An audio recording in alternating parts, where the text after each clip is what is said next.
G'day folks, Rod here. Welcome to the Monday Minute, where we talk about ideas for inspiration, motivation and mindset for artists. I want to talk to you today about a principle that will help you improve your painting, and in fact any creative endeavour that you might be involved in. And I first read about this in the book Atomic Habits, which is a great book on developing new habits and being more productive and so on in your life.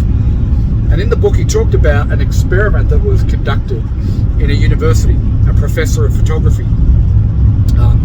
He had a group of students come in and he had them for the whole semester, and he decided to run an experiment, and he split the group into two halves. And one half of the group, he told them that he was going to mark their success for the semester based on one criteria, and that was the number of photographs that they went out and took and then turned in as part of the assignment. The other group, he said to them, I only want you to do one photo for the whole semester, but it has to be the highest possible quality. And they ran this experiment over the semester. So you've got one group who are out there every day taking photos, looking for subjects, learning about their camera and actually doing photography, right? And then we had the other group who were, really thinking about how do I get the perfect shot, getting together in groups and discussing what would be the perfect shot, because I can only take one shot for the whole semester, right? So a little bit more leaning on the theoretical side of things. Anyway, at the end of the semester, they looked at the results, and the results were that the group that were tasked with taking a high volume of photos outperformed the group that were tasked with doing one perfect photo by a significant margin. And that's an interesting observation, which we can directly map across to painting now. So in the Learn to Paint Academy, I've had the good fortune to be able to observe what happens with lots and lots of students as they come through the Learn to Paint Academy. And they all start at different places, but most of them mostly beginner to maybe intermediate, or often frustrated with they've had a bit of a go themselves, which I commend. But I've been able to observe progress over 2 or 3 or in some cases 5 years. And what I've noticed without a doubt is that those who paint the most invariably make the most progress. So the volume of painting, the consistency of painting. And this is what this study found with the photography group, the ones that were out there every day who were looking for a subject to photograph, and therefore having to look at their camera settings, make sure they had the right settings for that scene and so on. They were getting hands-on experience, they were out in the field doing it every day because they thought that's what they were going to be marked on for that semester, right? And so it is with painting, and I guess with any creative skill that you want to learn. I used to use this analogy about when I wanted to learn to play golf. I got really excited about it, right? I went and I bought every book on golf, and back then DVDs. I watched all these DVDs, read all the books, bought the magazines, had all the gear in the garage, and I became a theoretical expert on golf. I could have a conversation with you about golf, right? Talk to you about golf all day long. But the problem was I'd never actually been out and swung a club. And then the day came when, and I was full of confidence because I had all this knowledge, right, that I'd acquired from books and DVDs and so on. And then the day came when I had to play my first game of golf.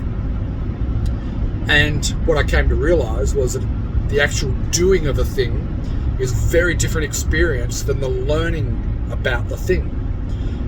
So the first time you stand up in front of the members' clubhouse trying to swing that big wood iron at a little tiny ball with a breeze blowing into your face, you realise that all the books and DVDs can only help so much, right?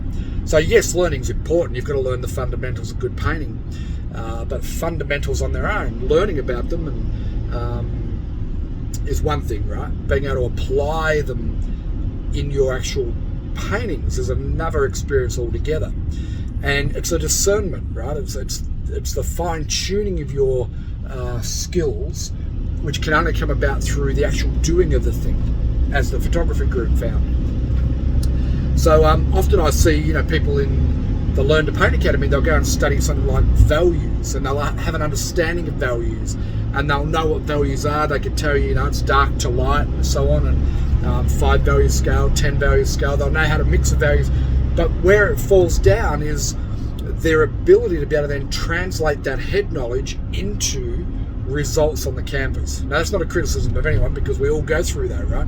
I still struggle at times with getting my values right, and it's an ongoing process.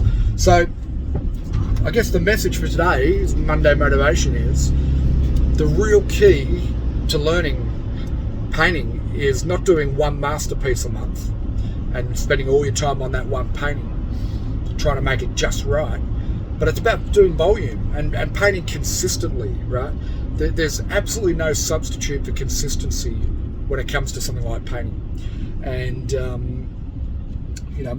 a little formula that I have shared with members of the Artist Business Academy, pardon me, is consistent strategic action, right? So you've got to be consistently taking action, but it has to be the right action. That's where the strategic part comes in. And then you need to then sustain that consistency over time. So you need to give yourself 2 to 3 years really to get reasonably good at painting. And in that 2 to 3 years, consistency is the key. Now, Kevin McPherson is an artist I often quote. Both his books are fantastic. I really admire his work. But he said, and I think this is just the perfect quote, if you do 1,000 paintings in the next 2 to 3 years, you'll get good enough to become a professional artist. So I would add to that 1,000 paintings with under the correct knowledge of the basics. So you've still got to study the basics, the fundamentals, and have a working knowledge of that. So continue practicing that. But if you did 1,000 paintings over the next 2 to 3 years, then you will be well and truly on track to becoming a really good artist. And so, not everyone's going to do that. It comes down to your motivation level, your desire level, etc. I understand that. But for those of you who are really keen, that's the magic sauce, right? It's something that I keep reminding myself I need to do, get back and paint more. So I've just arrived at the studio, and that's what we'll be doing today.